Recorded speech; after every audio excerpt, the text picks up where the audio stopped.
Hola, ¿qué tal? Muy buenos días, buenas tardes, buenas noches, bienvenidos, bienvenidas, bienvenides a un video más de Aprendiendo a Existir.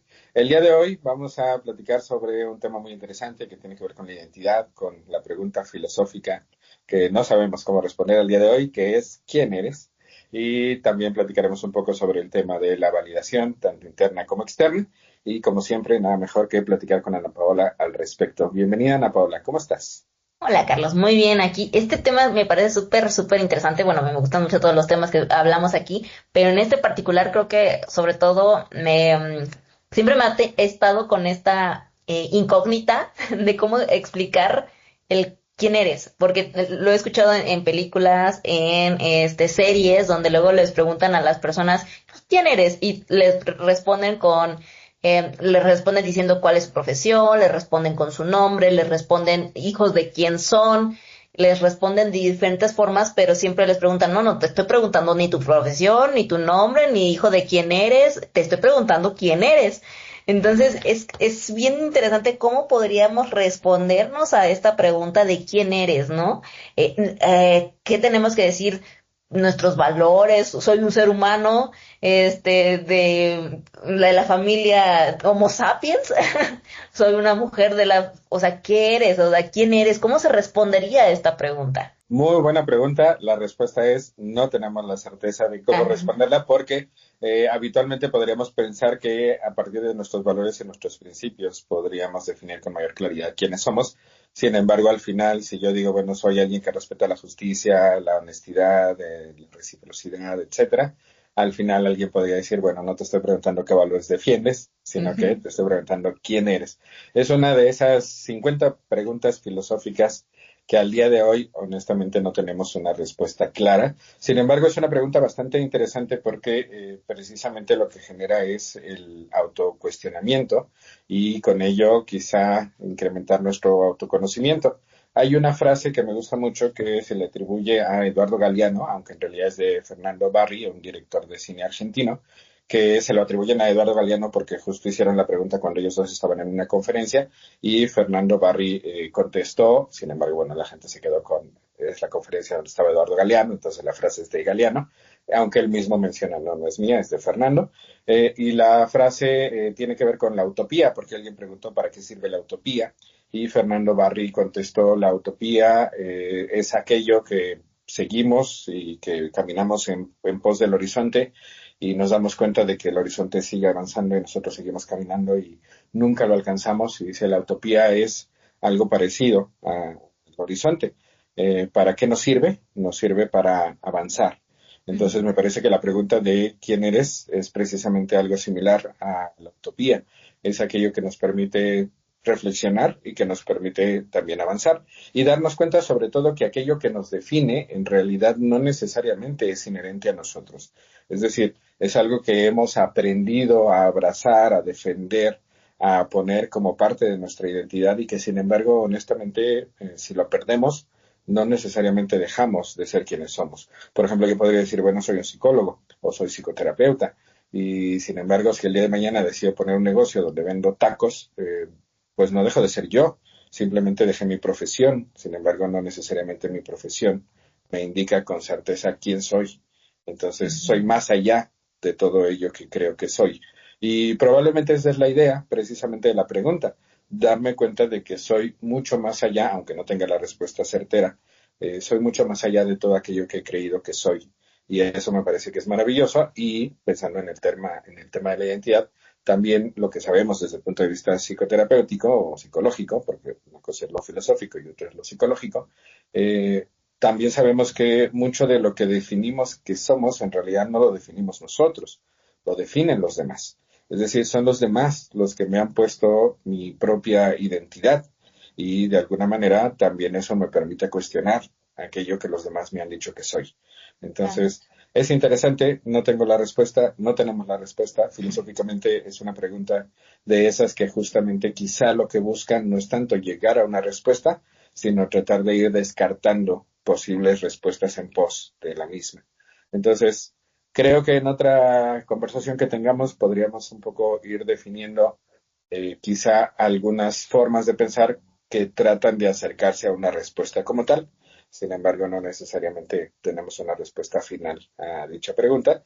Y Ujú. hoy nos abocaremos un poco más a la parte de la validación interna y la validación externa y cómo poder construir una identidad que nos haga sentir cómodos con nosotros, con nosotras, con nosotros, independientemente de lo que el entorno en ocasiones nos diga. ¿Cómo ves? Muy interesante. De hecho, este concepto que mencionas de la utopía me pareció fascinante y cómo a mí ahorita lo estoy comparando en mi mente el hecho de ser una persona, a lo mejor es como la línea del horizonte, de donde tú sabes que más allá del horizonte a lo mejor es el cielo y define la tierra y el cielo, ¿no? Entonces, tal vez podría ser esto el hecho de lo que tú eres. Dependiendo de cómo te muevas, se puede ir moviendo tu horizonte, pero tú estás pudiendo definir dónde se divide de quién eres tú y quién es a lo mejor el otro. Y aquí está muy interesante el concepto y me parece también muy importante definir, ¿sirve de algo el saber quién eres? Porque muchas personas están continuamente preguntándote, sobre todo, creo que es una pregunta de cuando saludas a alguien, ¿quién eres? O cómo, ¿de qué te dedicas? No sé, o sea, ¿qué te hace definir quién eres? A lo mejor podríamos contestarlo diciendo, yo soy un cúmulo de aspectos, características, desde que dónde me preguntas, ¿no? Desde si eres un biólogo, me estás preguntando qué clase, en qué familia animal pertenezco. Si eres una persona que está entrevistándome para una situación de trabajo, pues entonces me vas a preguntar en qué me especializo profesionalmente, en qué cosa me he estado dedicando últimamente, ¿no? Entonces, dependiendo también de quién te pregunta, es a lo mejor una respuesta que se puede dar. Entonces, ¿hacia qué validez o qué tan importante es definir quiénes somos? Y no sé si también deberíamos implicar el marco conceptual en desde dónde lo estamos preguntando.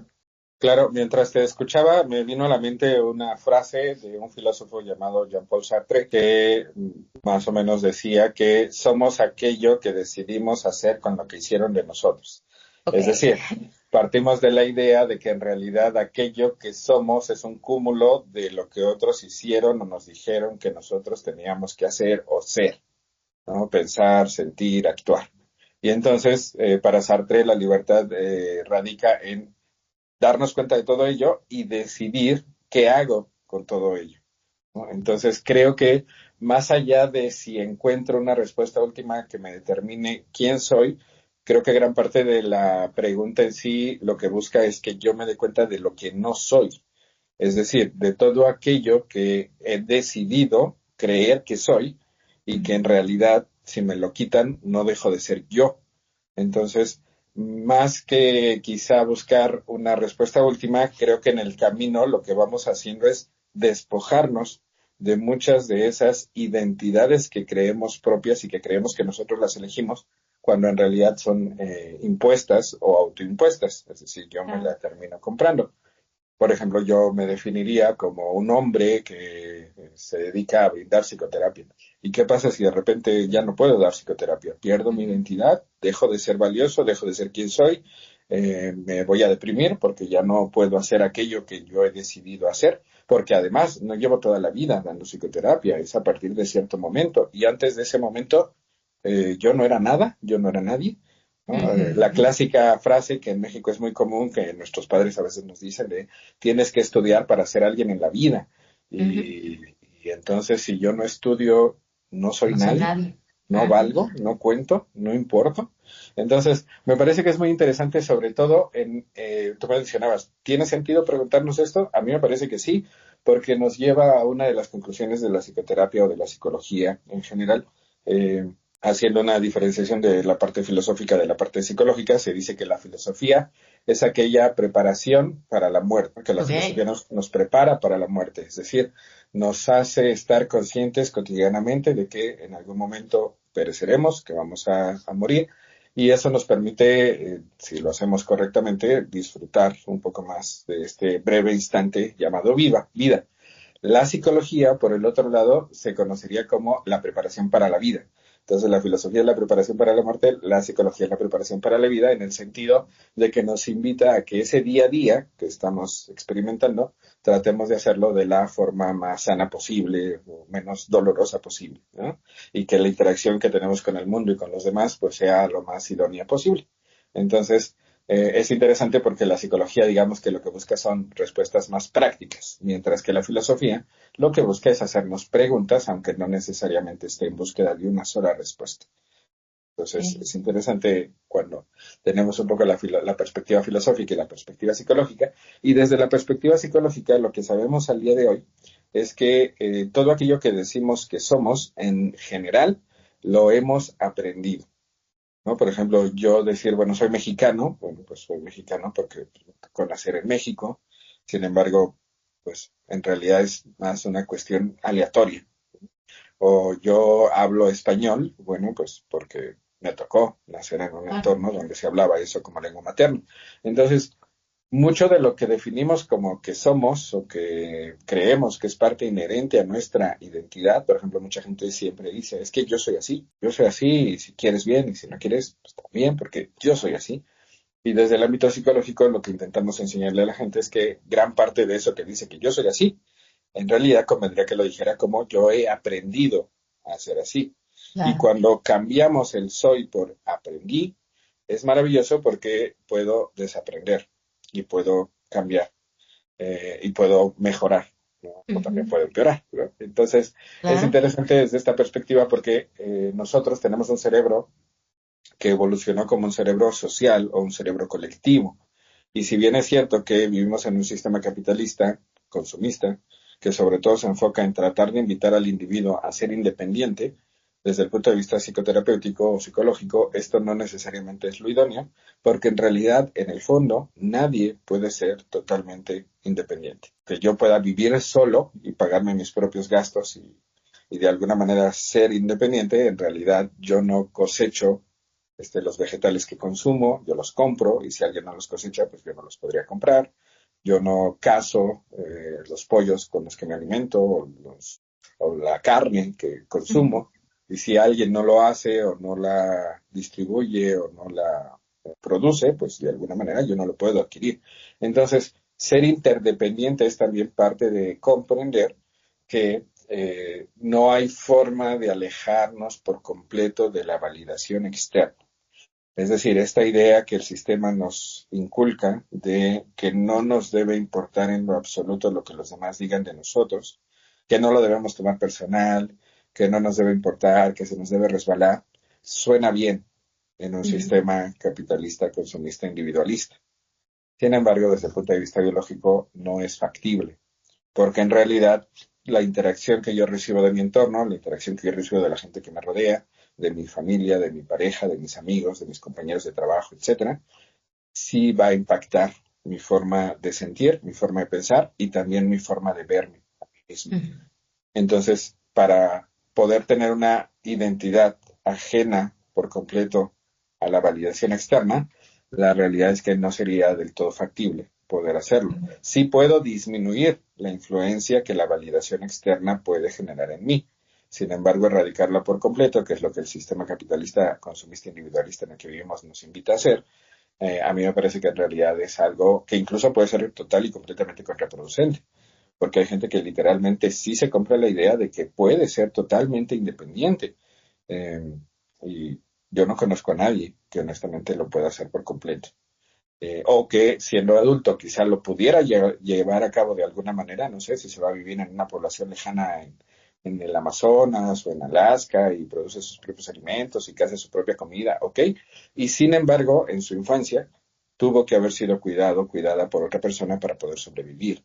Por lo Ujú. tanto, no es una persona total y completamente independiente, porque en algún momento dependió de Sí. otros.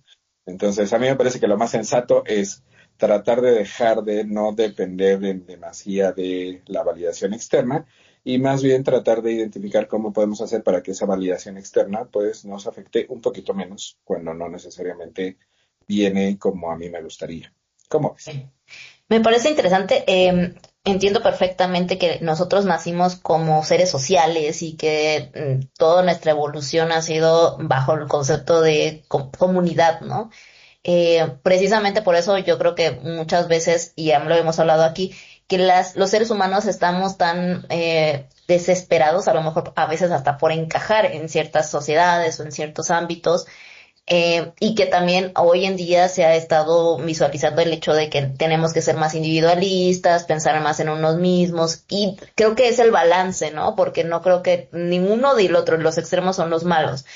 Aquí también me gustaría poner en pauta, en la mesa, como determinar lo de la validación externa, ¿hasta qué punto podríamos decir que es el equilibrio? Porque si bien mencionas, no deberíamos irnos al extremo de ninguno de los dos. ¿Cuál sería el equilibrio por donde sí sería bueno aceptar o estar en preocupación de que, no sé, de la comunidad o que la comunidad también se sienta parte de mí y yo soy parte de ellos, y donde también yo pueda sentirme como un individuo y que no necesite hasta cierto punto, porque también hay personas dependientes o que se vuelven dependientes? ¿Cuál sería como el punto intermedio o sano para esto? Ujú. Bueno, creo que la parte de intentar un equilibrio tiene sentido siempre y cuando yo tenga distintos pilares que me ayuden a sentir que formo parte de la comunidad y al mismo Ujú. tiempo poseo cierta individualidad, ciertos gustos propios, ciertas opiniones propias, ciertas formas muy particulares de sentir. ¿Cuál es la problemática? Que en muchas ocasiones solo tengo algún pilar, un pilar que de alguna manera me sostiene. Por ejemplo, hay personas que solamente tienen una relación de pareja y no tienen amigos y no interactúan con más personas más que con su relación de pareja. ¿Cuál es la problemática? Que si esa relación de pareja finaliza o no va bien, pues evidentemente prácticamente todo contacto con el mundo de esa persona pues se viene abajo. Hay otras personas que tienen múltiples contactos con muchas personas, sin embargo todo es superficial, ¿no? Lo vemos por ejemplo en Ajá. redes sociales, en donde yo puedo tener 1 millón de amigos, como decía en la canción de Roberto Carlos, y sin embargo en realidad puede que no conozca a nadie de ese 1 millón de amigos que tengo en redes sociales. ¿Y cuál es la problemática? Que cuando tengo una situación real, un problema real, pues probablemente me doy cuenta de que me encuentro solo, aunque tenga ahí en Facebook, ¿no? Y en mis amigos. Entonces, o en Instagram. Entonces, a mí me parece que lo idóneo sería tratar de identificar que existen varios pilares en los cuales yo puedo tener una interacción con otros seres humanos y tratar de lograr una calificación, por decirlo así, ¿no? Del 0 al 10, una calificación de un 7, un 8, en cada uno de esos pilares. Por ejemplo, tenemos la familia, tenemos las parejas, tenemos, bueno, la pareja, porque decir las parejas suena a que estoy promoviendo el poliamor, y no, Cada quien. honestamente no. Ujú. Tenemos los amigos, ¿no? Tenemos los compañeros de trabajo, ¿no? Y estaríamos, por ejemplo, hablando de 4 aspectos que de alguna manera me permiten interactuar con otros seres humanos y que eso me permitiría que si mi relación con mi familia no necesariamente está del todo bien, pues bueno, tengo interacción con otros seres humanos en los otros ámbitos que me permite tener una mejor forma de contactar al mundo y forma de sentirme bien conmigo. Entonces, creo que por eso se da la dependencia, porque mucha gente, lamentablemente, pone como que todo su tiempo, su atención, su deseo en uno solo de estos pilares. Y los otros los desdeña, no les pone la debida atención y evidentemente por ello cuando empiezan a flaquear, pues no le importa tanto siempre y cuando el factor principal funcione. El problema es qué pasa si me despiden, qué pasa si fallece, no sé, parte de mi familia.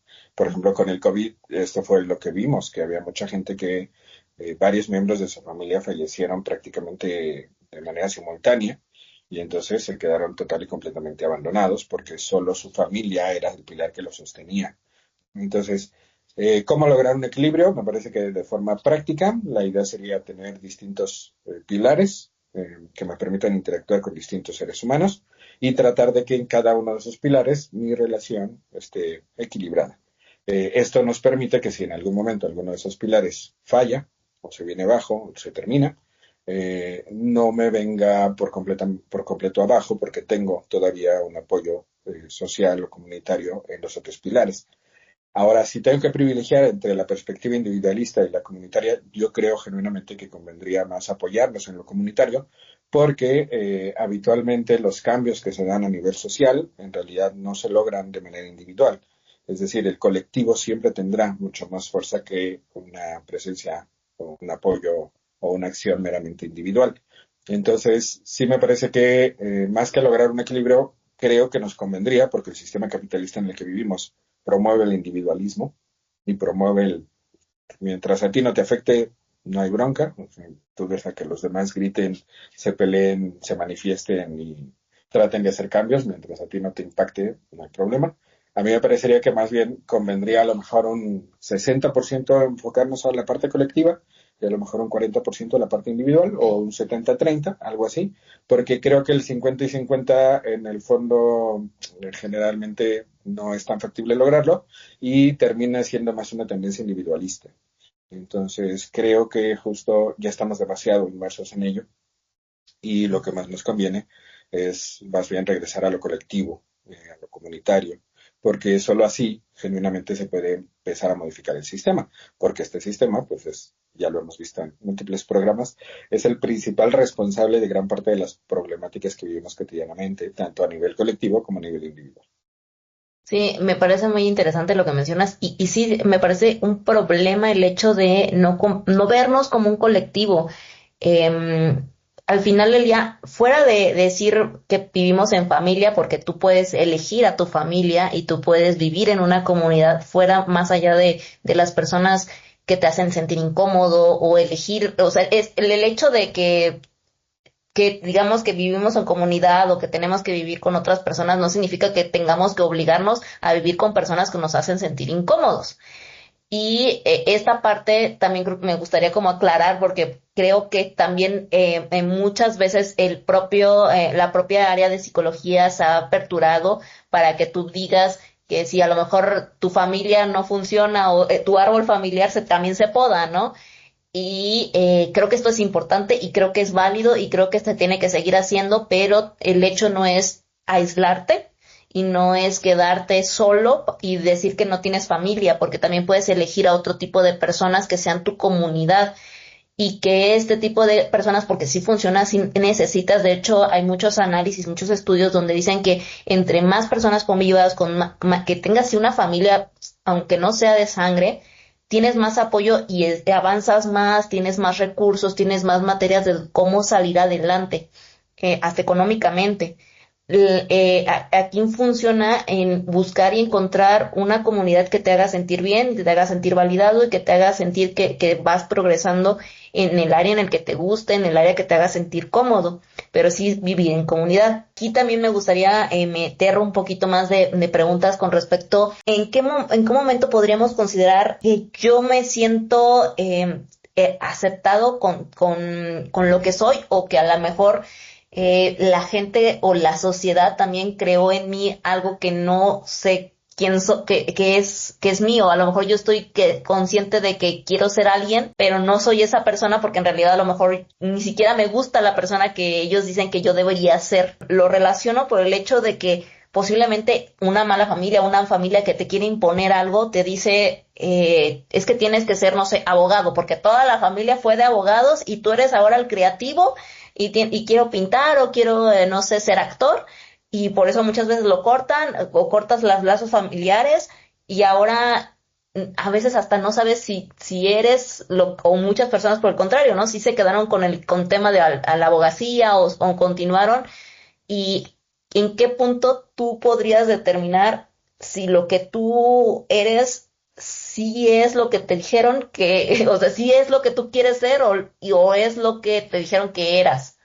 ¿Qué tipo de preguntas podríamos hacernos o cómo podríamos manejar ese concepto de yo quiero ser esta persona y me alejo y me construyo, pero de todas maneras la sociedad espera algo de mí, hasta mi Ujú, familia ujú. espera algo de mí? Claro, yo creo que la forma más lógica de partir de este ejercicio de exploración es partir de la idea de que prácticamente todo lo que soy ha sido de alguna manera influenciado por los demás, impuesto por los demás o de alguna forma que yo lo he introyectado, o sea, me lo compré a partir de escuchar múltiples voces, la publicidad, la escuela, la familia, la religión, etcétera.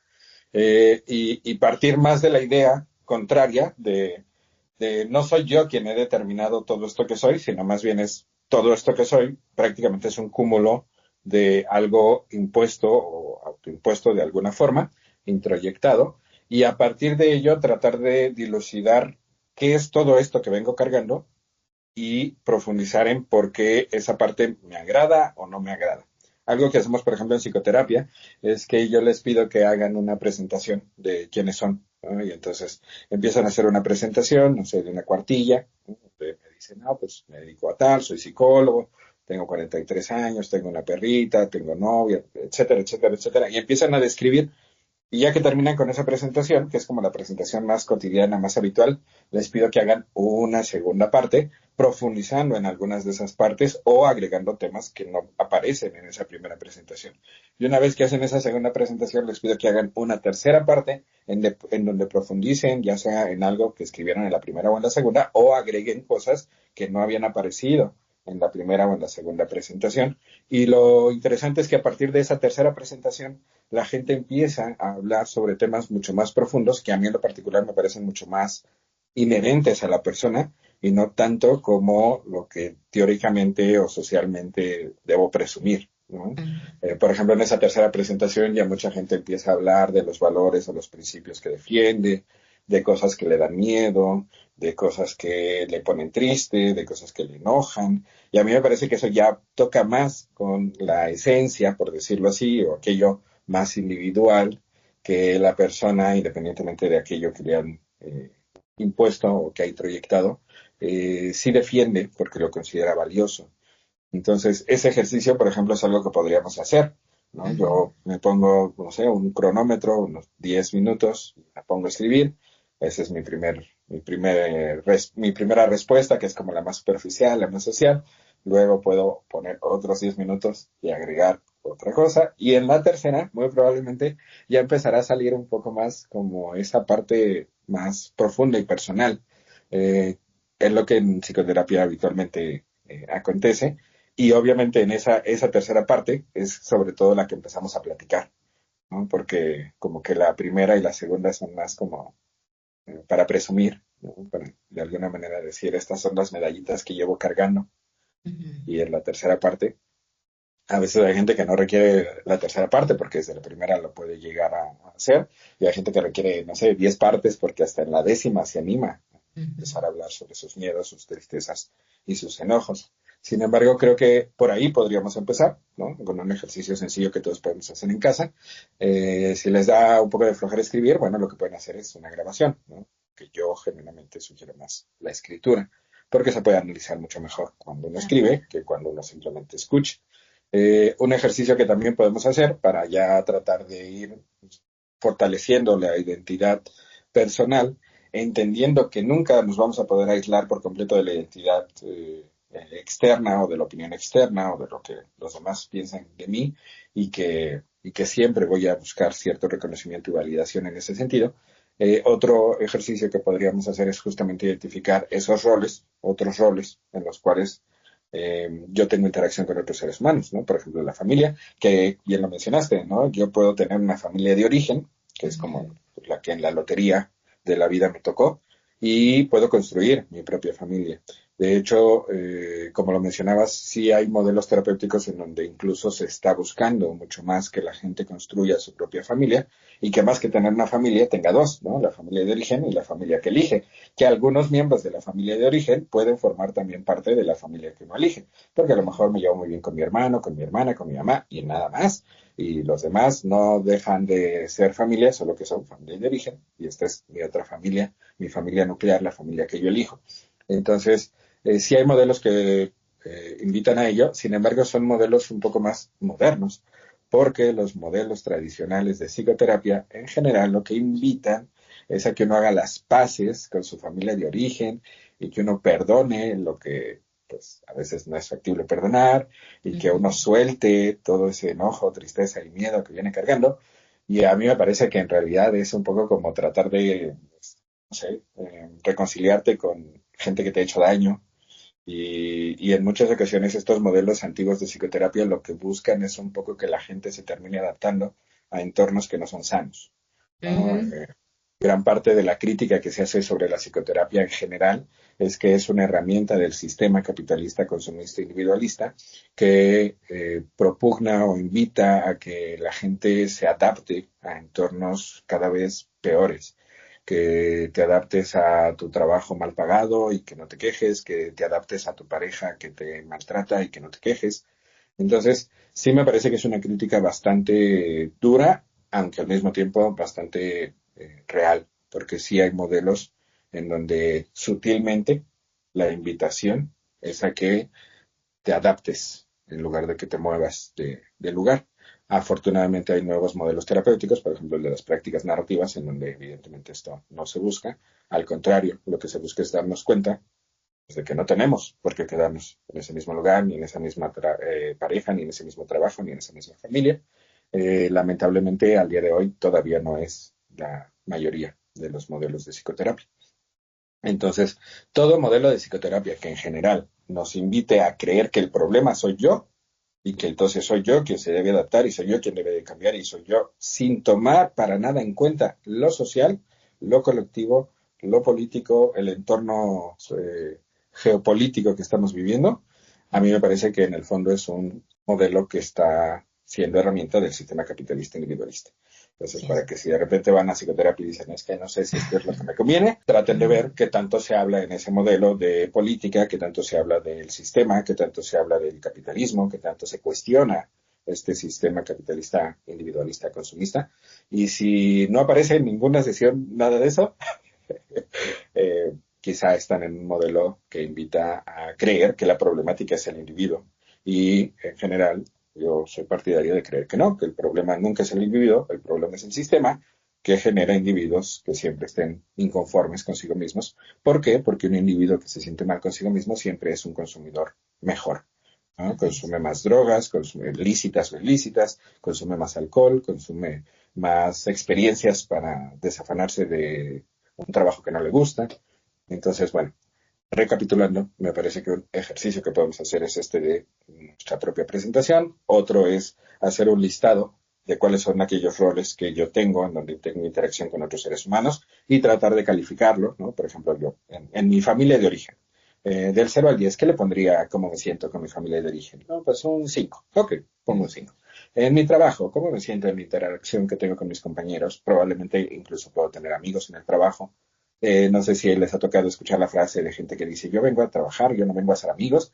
A mí me parece muy triste porque creo que es un entorno donde uno puede conseguir encontrar amigos, porque teóricamente se dedican a hacer algo similar, porque tienen gustos en común, porque qué sé yo. A mí me Ujú. parece que es un muy buen lugar donde uno puede encontrar amigos, ¿no? Entonces, que si de repente voy, no sé, a clases de coro, y pues ahí también interactúo, juego fútbol, ¿no? O voy a clases, no sé, de guitarra, y ahí me topo con gente, bueno, también eso lo puedo calificar. Y ya después de que lo califique, tratar de identificar 3 pequeñas acciones que pudiera hacer para ir mejorando mi interacción con otros seres humanos. Ese es un ejercicio que también se hace en psicoterapia y que ayuda mucho a que la gente empiece a tener mejores vínculos con otras personas. ¿Y por qué esto es relevante y qué tiene que ver con lo individual? Porque al final eres tú quien está tratando de modificar algunas cosas y al mismo tiempo entendiendo que esa modificación no es únicamente para que tú te sientas bien contigo, sino para que también mejores tu interacción con los demás. Es un poco esta búsqueda de equilibrio, ¿no? Si yo solamente hago una acción en búsqueda de sentirme mejor yo y que el mundo me vale gorro, Ujú. al final sigo en una perspectiva individualista, que creo que a la larga no funciona. Entonces a mí me parece mucho más sensato tratar de encontrar acciones que te ayuden a sentirte mejor contigo. Bueno, Ujú. pues esta semana platiqué con 2 o 3 personas y eso me hace sentir bien. Y al mismo tiempo esa acción me ayuda a fortalecer mis vínculos con otras personas, lo cual también genera que la validación externa probablemente también mejore. Entonces, Claro, no sé, es como buscar acciones que repercutan tanto a nivel individual como a ujú, nivel colectivo. ¿Cómo claro. ves? Y me parece bien interesante.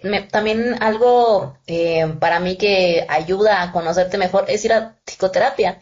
El hecho de que entiendas que a lo mejor tu vida involucra el cómo has crecido, el cómo te has adaptado, el quién eres el día de hoy, el por qué te gusta lo que te gusta. el por qué te da miedo, lo que te da miedo, el entenderte desde otra perspectiva donde a lo mejor sí tienes la capacidad de ir entendiendo ciertas cosas poco a poco, pero el que otra persona entienda también tu vida y te dé esas perspectivas y que te vaya deshilachando todos tus problemas, te ayuda a entenderte mucho mejor con respecto a la psicoterapia. A mí me ayudó muchísimo, te lo agradezco mil veces y a mí me encantó. Entonces siempre, bueno, siempre me voy a dedicar a decir a las demás personas, vayan a psicoterapia por favor porque es algo que necesitamos mucho y sobre todo busquen buenos psicoterapeutas.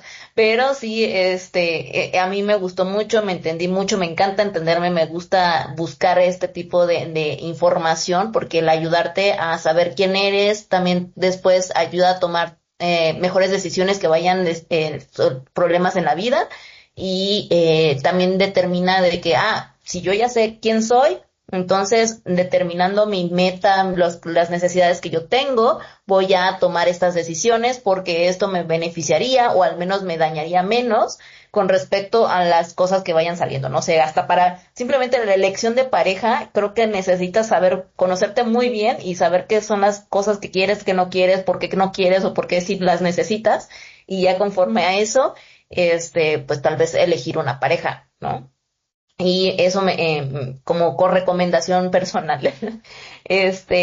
También me interesaría mucho el saber, hay muchas, bueno, aquí hay personas que a lo mejor ni siquiera saben quiénes son y esta sería como la primer pauta. ¿Y qué pasa con estas personas que consideran que ya son una determinada persona y a lo mejor te das cuenta que por un lado actúan de una manera y conforme están en otro contexto social o en otra situación, están en otro tipo de identidad inclusive, ¿no?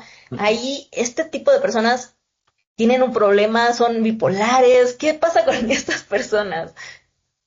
Bueno, no, recordemos, cada modelo terapéutico lo interpreta Ujú, todo de forma diferente, ¿no? Habrá modelos terapéuticos que harán sí, tienen bipolaridad, necesitan medicamento psiquiátrico, algo está mal ahí ujú, con ellos.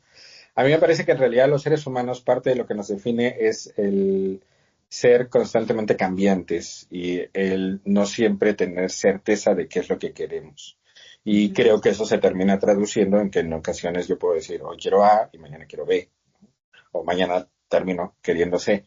Y a mí me parece que aunque evidentemente eso a los que estamos alrededor de las personas que son altamente cambiantes nos parece que son incongruentes y nos parece que ujú, son inmaduras y nos parece que son poco confiables porque no sabemos si todos los días va a querer A o de repente va a ujú, cambiar a B, a mí me parece que es tremendamente humano y creo que ujú, todos nosotros en algún momento hacemos exactamente lo mismo, solo que no necesariamente en el mismo aspecto. Es decir, hay gente que, por ejemplo, en el ámbito político siempre van en la misma dirección y decimos, mira, pues es una persona súper congruente. Sí, sí, pero a lo mejor en el ámbito personal va cambiando de pareja cada mes, ¿no? ujú, Entonces dices, bueno, es una persona congruente, es una persona consistente, es una persona confiable o no lo es. A mí me ujú, parece que en realidad todos somos altamente cambiantes, solo que en muchas ocasiones gran parte de nuestros cambios o nuestras fluctuaciones o nuestras incertidumbres no son en esferas tan públicas y entonces por eso la imagen que mantenemos es de él es súper recto y nunca se ujú, desvía y nunca haría nada malo y bla, bla, bla. A mí me parece ujú, que en realidad no.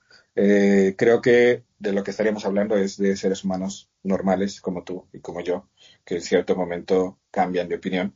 Evidentemente, a mayor nivel de autoconocimiento y a mayor nivel de comprensión de cuáles son los valores o los principios que defiendes, es mucho más factible que seas consistente en la mayoría de los aspectos. Sin embargo, ser consistente no significa ser perfecto y también es pertinente entendernos y entender a otros de que se vale cambiar de opinión y se vale decir el día de hoy ya no quiero esto.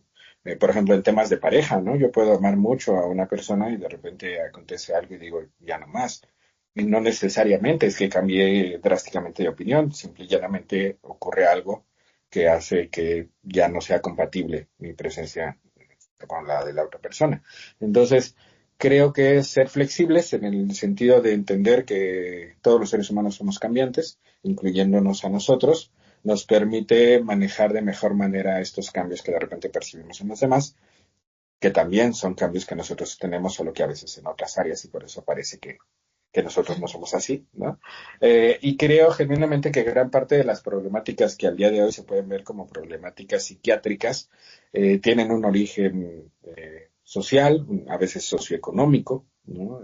Carencias que se tuvieran en cierta etapa de la vida, sobre todo temprana, que terminan derivando en problemas que sí físicamente son reales y sin embargo su origen no es en una falla meramente biológica del individuo, sino es una cuestión estructural. Entonces, no con eso estoy diciendo que no está bien que vayamos a psiquiatría. Lo que creo es que si solo tomo medicamentos sin cuestionar cómo fue que este problema surgió, pues muy probablemente siempre voy a tener que tomar medicamentos porque nunca voy a resolver realmente el problema porque nunca cuestiono cómo surgió.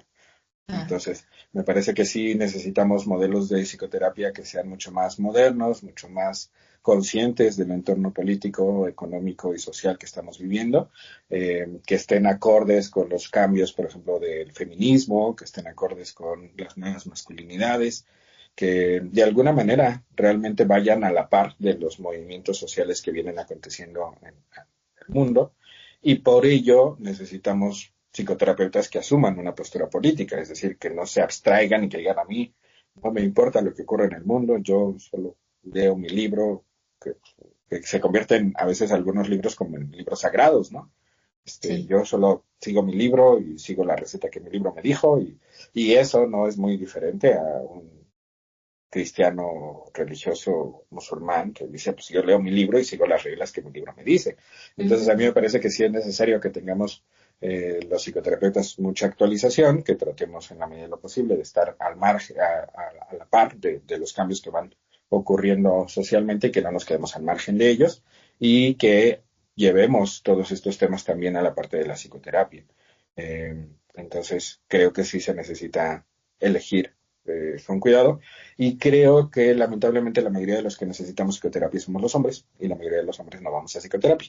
La mayoría de las personas que acuden a psicoterapia son las mujeres, que evidentemente también es bueno porque pues, son las que terminan siendo las afectadas por nuestras interacciones negativas. Sin embargo, me parece que es triste porque pues solo está yendo la persona afectada y no está yendo la persona que afecta a otras personas. Entonces, creo que ese es un cambio drástico que tendríamos que hacer. Sin embargo, bueno, la invitación en general es que acudan a psicoterapia. En todos los lugares hay buenos psicoterapeutas y buenas psicoterapeutas. Y simplemente que traten de prestar atención, así dentro de la explicación del por qué está pasando lo que está pasando, hay algo social que se toma en cuenta, hay una cuestión económica, una cuestión biológica que también se toma en cuenta. Y sí, sí, bueno, pues quizá están en el mejor modelo que podrían estar. Yo también sugiero que pregunten desde el principio, ¿no? ¿Qué tipo de modelo están utilizando, quiénes les están atendiendo, cuántas sesiones aproximadamente estarían acudiendo, la regularidad de la misma, si van a dejarles ejercicios al final de cada sesión para que los hagan en casa, porque eso ayuda a avanzar mucho más rápido. Entonces, bueno, sí, creo que son ciertos elementos que hay que tomar en cuenta para acudir a un buen psicoterapeuta o una buena psicoterapeuta. Y por otro lado, también es pertinente entender, recapitulando con el tema o regresando al tema, que siempre es válido hacer acciones que nos permitan sentirnos mejor con nosotros mismos y simultáneamente mejor con mi comunidad, con mi entorno, con mi pareja, con mi familia, no necesariamente la de origen, sino la familia que yo elijo, mis amigos, etcétera, porque creo que ese es realmente el tipo de ejercicios que nos conviene realizar. O sea, un ejercicio en donde yo únicamente al final del día me sienta bien conmigo, aunque eso no necesariamente haya mejorado mi relación o mi vínculo con alguien más, a mí me parece que es un ejercicio un poco incompleto. Entonces, Claro. creo que los mejores ejercicios son aquellos que sí me permiten sentirme bien conmigo y, a la par, de alguna manera, fortalecen mi vínculo, mi interacción, mi forma de comunicarme con otros seres humanos. Entonces, bueno, creo que por ahí estaríamos hablando un poco de cómo trabajar con esta parte de la validación externa, porque el sistema lo que de alguna manera nos trata de decir es, tienes que evitar que el impacto de los demás te afecte tanto, tienes que evitar que lo que digan te importe, tienes que evitar prestar atención Ujú. a lo de afuera. Y a mí me parece que no, que en realidad conviene verlo al revés, porque además biológicamente no hay forma de que yo apague mi cerebro y que en realidad Claro. no me No importe. sientan. Sí, o sea, si yo voy caminando y alguien de repente veo que me insulta o me lamenta, honestamente mi cerebro se va a enganchar con eso y se va a enojar y lo va a tomar personal porque probablemente es personal, ¿no?